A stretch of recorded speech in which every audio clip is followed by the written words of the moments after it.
Nimeanzisha tuition ila hakuna mtu ambaye ameweza hata kuhudhuria, hata mtu mmoja.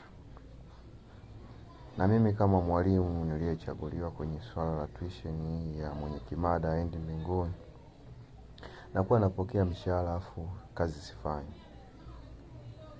Kwa hiyo inakuwa si halali.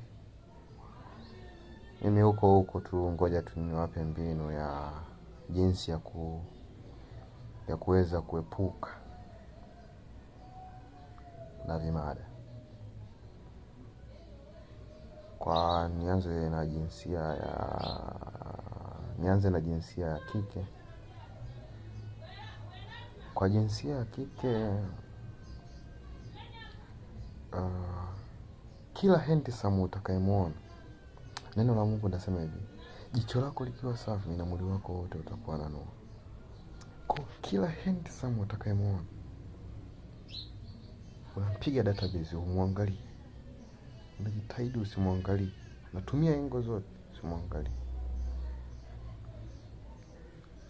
Ukiona hiyo ngumu sana kumwangalia, anaweza akajisikia labda vibaya, nunua hata miwani ya kuchomelea ile mageti. Ile anza kuvaa wewe. Ukimwangalia hivyo unafumba macho, lakini miwani si inakuwa imekinga ile unanidi.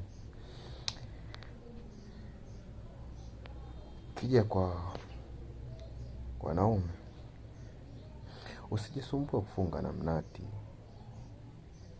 au kutumia sabuni na kuangalia mambo ya ajabu, yani pornography. Hazitaweza kusaidia ndugu yangu. Sehemu moja tu ndio sawa. Yesu ndio jina. Jitahidi kwenye hilo jambo. Tunaanza na silaha moja moja. Silaha, tumia ya jicho langu likiwa safi. Na wewe mwanaume hivyo hivyo. Hiyo silaha ya jicho langu likiwa safi na mwili wako utakuwa na nuru.